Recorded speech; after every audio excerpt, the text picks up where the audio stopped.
Live on KPRC TV and the KPRC 2 Plus live stream. The news starts now.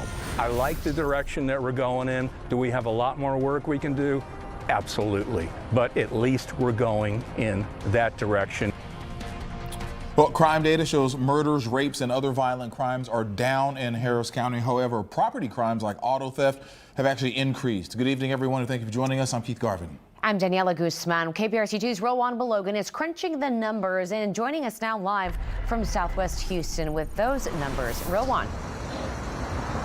Yeah, Daniela, Keith, we don't yet have numbers for this year from law enforcement officials in our area. However, the numbers we do have shows progress, but officials with Crime Stoppers of Houston tell me that we still aren't where we were pre-pandemic. As an avid runner, Juan Sorto said he's only recently felt safe enough to run in his Northeast Houston neighborhood. For many years, I had to make that drive across town to be able to train. But, the last year or so, last few months, I should say, I feel kind of safe, to run around my neighborhood without the fear of getting shot. He now says those fears no longer linger. The data explains a bit why.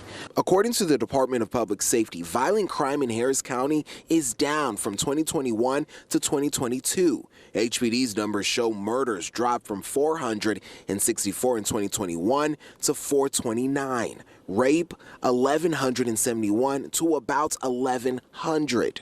In Katy, there were 18 murders in 2021 compared to 13 the following year. However, the numbers show other crimes like auto theft and robbery are up. You said you can run in your neighborhood without fear of getting shot, is the way you phrased it.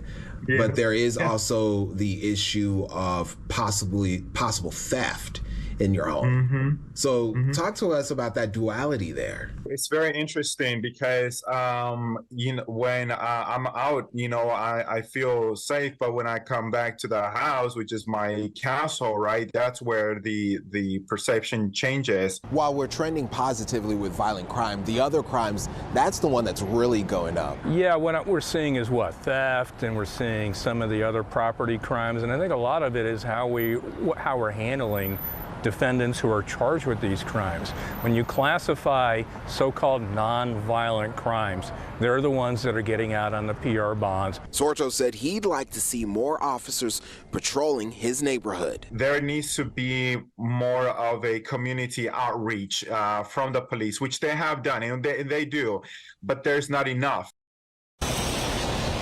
Now, Houston police this afternoon announced that they will receive $6 million from the Department of Justice. They tell me that funding will go towards hiring more officers. Now, we're on Bissonnette, where the last few weeks we spent looking at the data from HPD's crackdown on prostitution. What we found is that, yes, prostitution is down along Bissonnette. However, HPD tells us that there are new trend spots that they're noticing. Tonight at 10 o'clock, we'll share with you those new hot spots that HPD says they are seeing a rise of sex trafficking.